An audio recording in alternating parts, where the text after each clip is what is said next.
Hi, everyone. I've been getting some questions about our second writing project, the synthesis essay.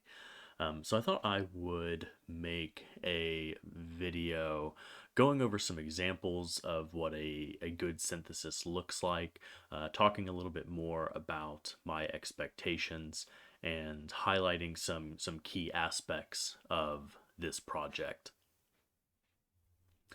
So what you'll see on the screen here is the assignment sheet for the second writing project.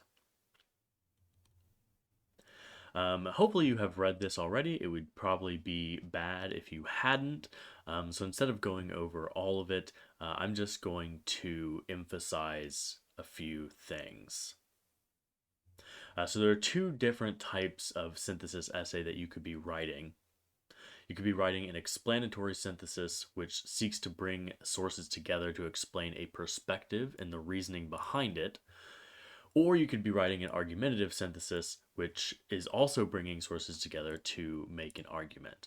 And that's really the defining feature of a synthesis is you're bringing sources together to say something new or different. Synthesis is about looking at the relationships between what the sources are saying and or doing. How this differs from other types of essays, a lot of times what people will do is come up with their point ahead of time. They'll go in with a perspective that they already have. They have something that they want to prove, and then they find evidence to support that point. What a synthesis does is it looks at the sources first. It figures out, what do the sources have in common? What is different between the sources? Do they contrast in any important or interesting ways? And then from that information, from your examination of the sources, you're going to make your own point. If you're doing the explanatory synthesis, you won't really be arguing anything. You'll just be using the sources to explain a perspective. If you are doing the argumentative synthesis, you'll be using what the different sources say in order to craft your own point, your own argument. So let's look at a few things here. I want to go to, let's take a look at this.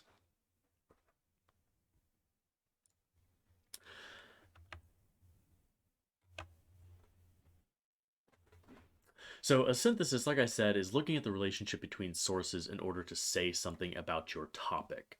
I've had one or two people ask if you are writing something, if you're writing something about the topic itself, or if you are making a point about what the sources are saying, and that sounds similar. You may be asking like, well, what is the difference there? Um, and it is kind of a fine line. So if you're writing about the topic, let's say your topic is genetic modification. In your paper, you'll be focusing on saying something about genetic modification. The alternative is you might be looking at sources that are both talking about genetic modification, but the point that you are making is more about the sources themselves. What are the important differences, distinctions between the sources? Um, is there is there anything revelatory about how the sources are presenting their information? Is one source more biased than the other? Is one using a different type of evidence compared to the other one? So you can write synthesis papers in different ways. What I would recommend doing for this project is focusing on your topic. You are using your sources in order to say something about the topic. This what I'm asking you to do is not really a rhetorical analysis. You aren't really going to be looking at the ways in which your sources are developing their argument. You're not going to be, thinking very critically about the evidence that they're presenting or their use of rhetorical appeals. So while you could write a synthesis essay that does focus more on like how the sources are written and their, the rhetorical situation, I think that would be a more difficult, complicated way to approach writing project two. So instead, I encourage you to use your sources to say something about the topic that you have selected. When I think of synthesis, I think of it in terms of this formula here. So for writing project two, you have to have a minimum of two sources. You really shouldn't have more than like three. So to do a synthesis, you want to be looking at what the different sources are saying. So source A says X, source B says Y, and you're going to use X and Y to say something new. In a good synthesis, you don't necessarily want to be just repeating what someone else has already said. The point of a synthesis is not to just summarize the sources. You're essentially trying to make your own point, present your own perspective. So, source A says X, source B says Y. I'm going to use them both to say Z. So that helps me when I am, teaching synthesis, when I'm writing a synthesis. That's how I like to think of it. You're looking at what the different sources are saying. You're putting them in conversation together in order to make your own point. And going on with that, when I grade your synthesis papers, it will be important for me to see how you are putting the sources in conversation with each other. And I have a series of examples here we're going to look at that will help make this idea a little bit clearer. And then my last note before we look at some examples, if you're writing an argumentative synthesis, it could be useful for you to emphasize how what you are saying or arguing differs from what the sources are saying. And again, I'll show you some examples of what that looks like. So in let's call a regular research paper. There's no such thing as like a regular research paper, but for the sake of our conversation about what a synthesis is, a regular research paper is not necessarily going to be building their points in a way that emphasizes what the sources are saying. They might kind of like a quote unquote regular research paper is maybe going to cherry pick information from the sources in order to argue a point. But for this paper, you really want to be looking at like how are these sources coming together to create a bigger picture? How are the individual sources that you're looking at, how do they function as puzzle pieces to display something new or bigger, different? So I have some examples here of synthesis. This is a very like stripped down one. Um, so here I have source A and a summary of what it's saying. Source A is talking about women's changing roles in the 1920s, how women often had more freedom and more influence in society. And so if I read a source talking about that, my thoughts might be, this is a good source because it shows us how important women are to Prohibition America, to America in the 1920s. But I'm noticing that this source doesn't really talk about race at all. It's just saying women in general. And so I read a source. I understand what that source is saying. I've come up with my own thoughts about what the source is saying. And then I move on to another source. Source B talks about how prohibition, or the prohibition of alcohol in the 1920s, how that gave poor people, including black families, a new source of income. And so now I have my commentary, my thoughts on this source. So I noticed that source B is focusing on poverty and race, but it doesn't really talk about the role of women. So I have these two sources that are talking about similar topics. They're both talking about, the same time period in American history, but one's focusing more on women, the other one's focusing more on race and class. So I'm going to put those two ideas together to make my own point. So here we have my synthesis. For years, black women played a secondary role in their families, but with Prohibition, this dynamic shifted. With their increased ability to lead and provide for their families, black women became more dominant members of society, a position that allowed black women to better campaign for equal rights in the years to come. So, hopefully what you're seeing there is, I'm taking information from these two sources. One of them focuses more on women, one focuses a little bit more on race. I'm putting those things together in order to make my own point. And let's look at another example here. Let's do this one. Some of these examples are taken from a class that I used to teach on America in the 1920s, and it focused on prohibition. So you may be noticing a theme here. Let me decide how much of this I want to really point out to you. I think of what I'm going to try to do, so this is a full essay that someone wrote. And let me identify their thesis real quick.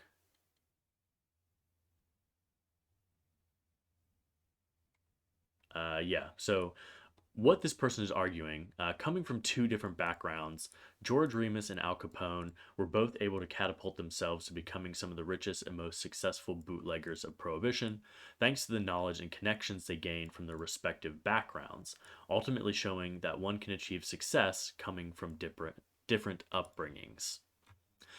So a little bit wordy there, but that's the point that this person is making. That although George Remus and Al Capone both came from similar backgrounds, they were both able to be successful in bootlegging. That's what this person is arguing.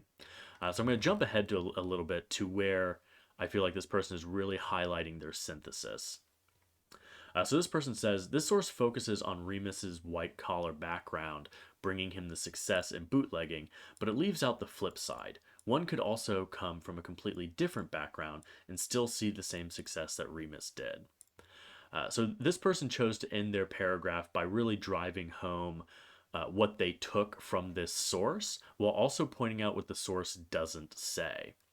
And they use that to transition into talking about Al Capone, who came from a different background but was still able to have success in bootlegging. So let me jump ahead to the synthesis aspect here.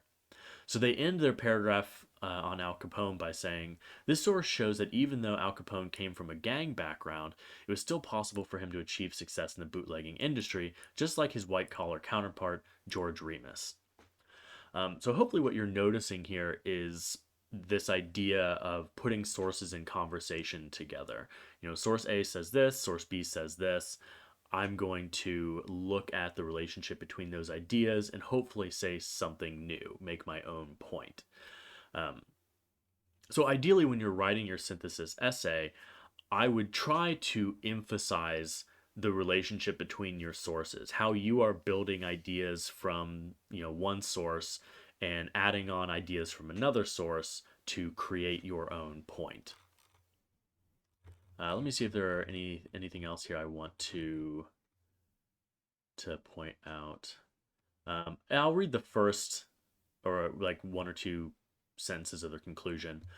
In conclusion, even though Remus and Capone came from different upbringings, they were both able to become some of the most successful bootleggers of the time.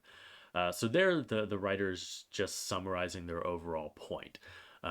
Their point is that you didn't have to come from a particular background in order to be successful at bootlegging. Neither of the two sources that this person wrote about was making that point.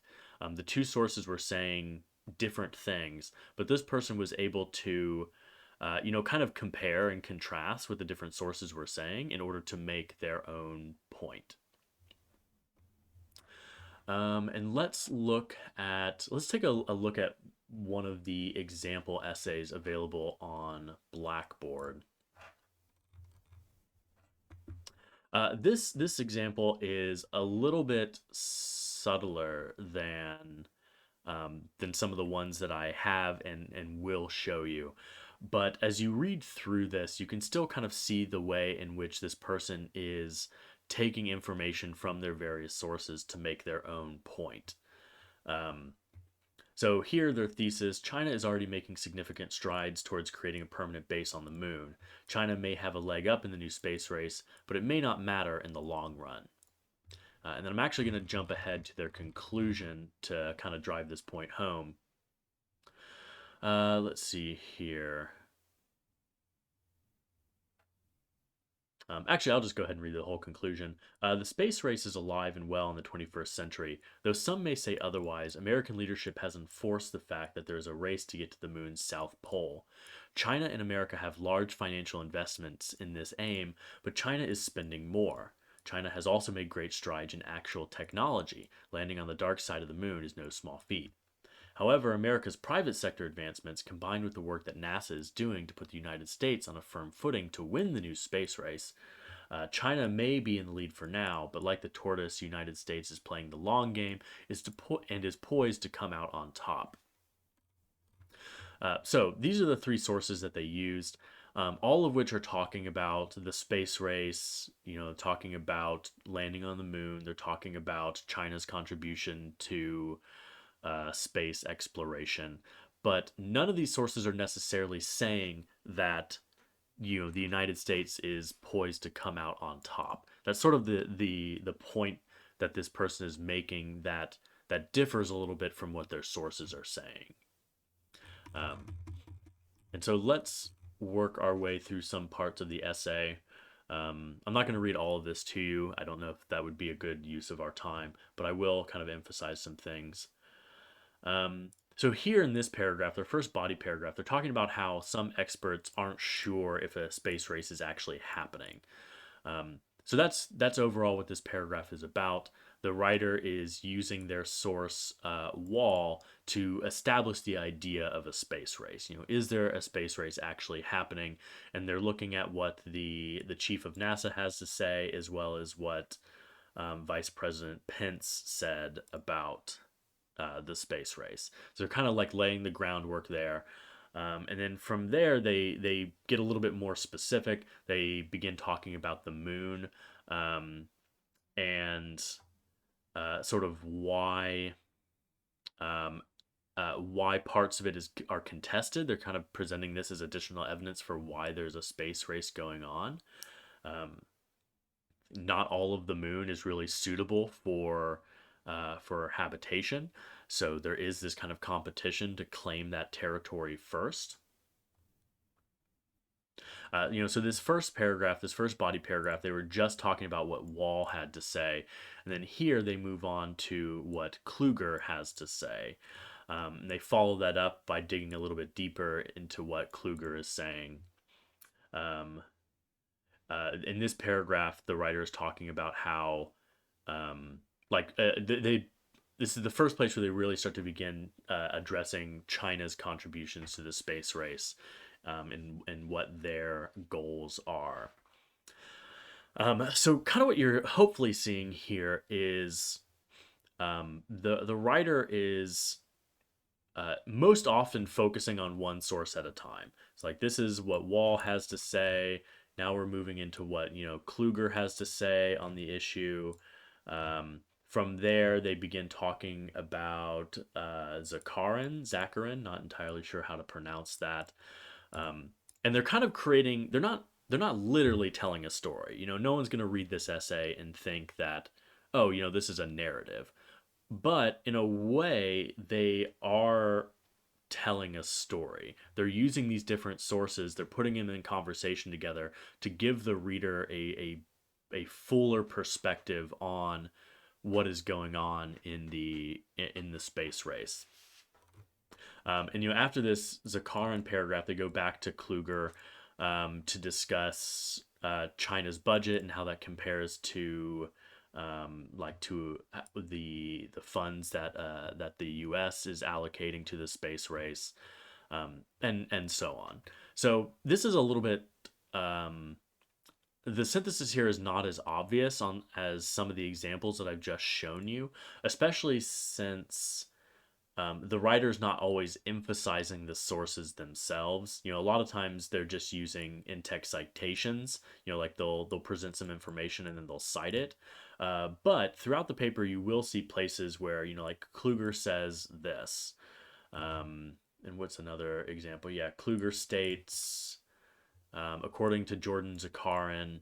So we're seeing how the author is taking these sources that are, they're all about the same topic, but they're all saying kind of different things.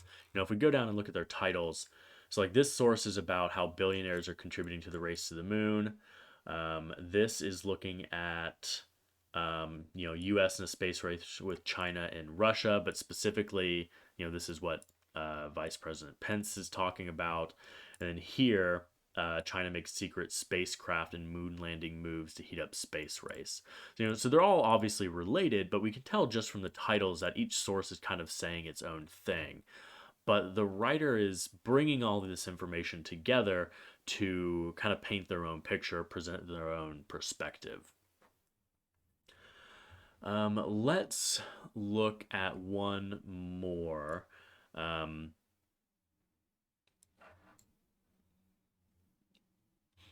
Here, this is, and actually,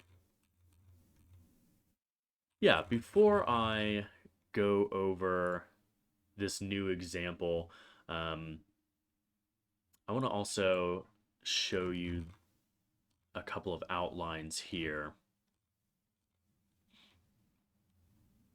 And I will find a way to upload this document to Blackboard or to send it to you all.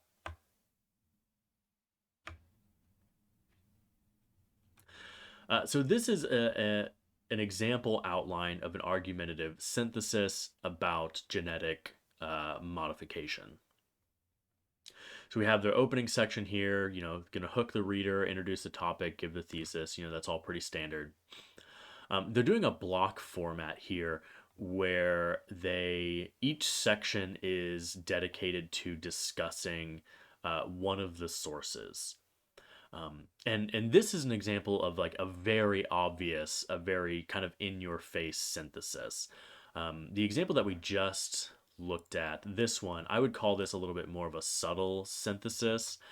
It's not as obvious that this person is synthesizing information, but the document here, this example outline, this is really driving home that this is a synthesis essay. Which honestly, for this paper, that is my recommendation. The more obvious that you can make it to me that you are synthesizing information, the better you will do on this paper. If I have to like really read in between the lines and try to discern how you are synthesizing the articles, that's not the ideal situation. You want to make your synthesis probably more on the obvious side.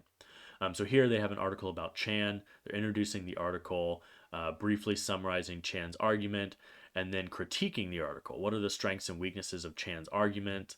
Tie criticisms of specific passages in the article, fully explain or defend the writer's criticism, and then make connections to other sources. And they're just going to repeat that pattern. So here they have a Kremski article, introduce the article, summarize it, critique it, end by making some connections to other sources.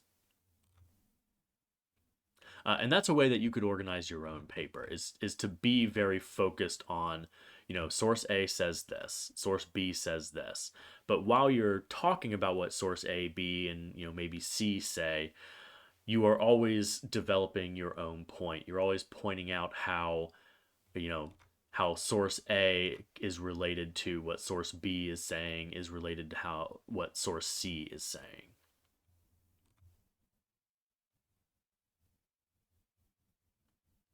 And then let me see what else I want to point out to you here.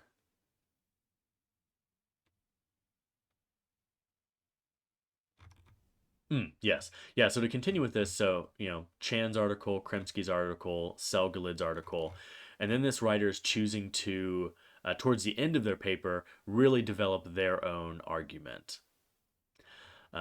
Now, this is a legitimate way to write a synthesis paper. For you all, the writing project 2 doesn't need to be super long. It only needs to be 1,000 words. So if you choose to write in this format, you want to spend the most time on your own argument. As the assignment sheet says, a synthesis is not a summary. You are certainly allowed to summarize your sources, and in some ways it could be a good idea to do so, but you don't want to dwell too long on summarizing the sources. You really want to emphasize your own point. And so this outline might work a little bit better for a longer paper, but I do think you could still pull it off. Briefly summarize your first source, critique it, draw connections to other sources, briefly summarize your second source, critique it, draw connections to other sources, and then towards the end of your paper, really focus on developing your own argument based on what your sources are saying.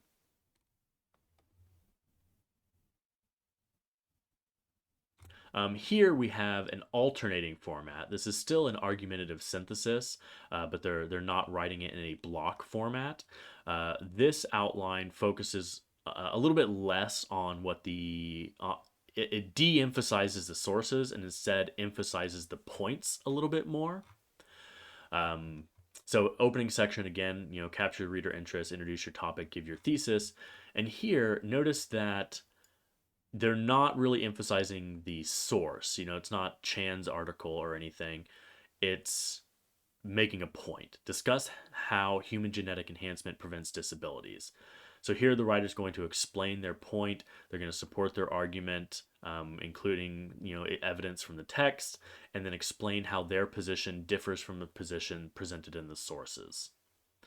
And then they'll just repeat that. Their second section might be on how genetic enhancement secures individual liberty. They're going to explain their point. They're going to back it up. They're going to explain how their position differs from what the other sources are saying. So, as I said, this format, this alternating format, focuses a little bit more on driving home the argument that the author is making, as opposed to placing the emphasis on what the sources are saying. Both are completely fine. Both are legitimate ways to write this paper. And I will, like I said, I will upload this document to Blackboard. Really, the whole thing could be useful to you. I jumped ahead towards the end of the document, but the whole paper gives you a breakdown of how to write an argumentative synthesis. So reading through this, you may find that useful. I know this is becoming kind of a long video, but I want to go over one last thing here. So here, this is another example of a very obvious synthesis. This writer is really driving home how what their sources are saying are, how do they compare and contrast to each other? And I've highlighted kind of the main points here. So called by a number of different names, such as urban fiction, hip novels, black pulp fiction, ghetto lit, gangsta lit, and hip hop lit, street lit resists a fixed terminology and definition. For instance, this researcher Selena Bumpus and Hill et al., their use of the terms conflict with each other. Bumpus conflates streetlit and urban fiction, the latter of which she defines as a literary genre where the stories take place within an urban city and describe the realities and culture of the socioeconomic structure of its characters.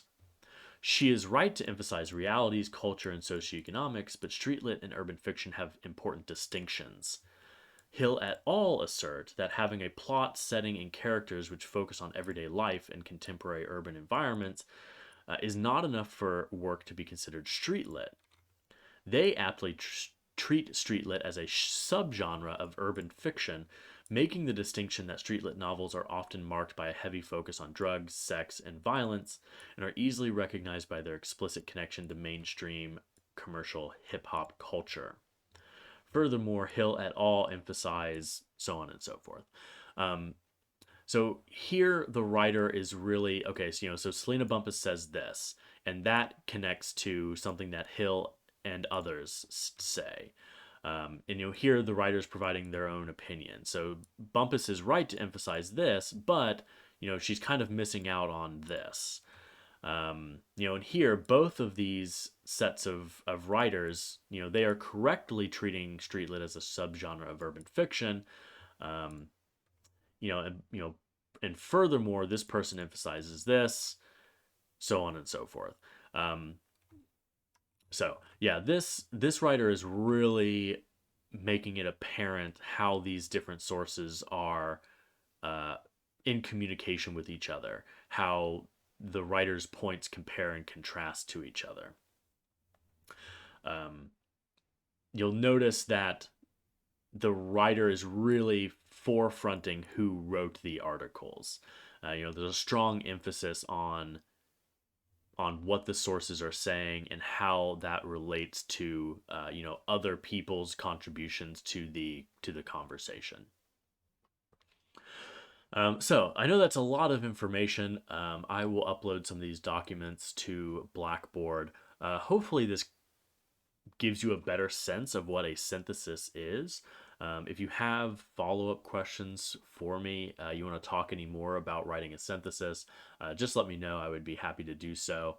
I was moving through some of these examples rather quickly because I didn't want this video to be horribly long, but if you would benefit from us digging a little bit deeper into some of these examples, we can do that. Just let me know.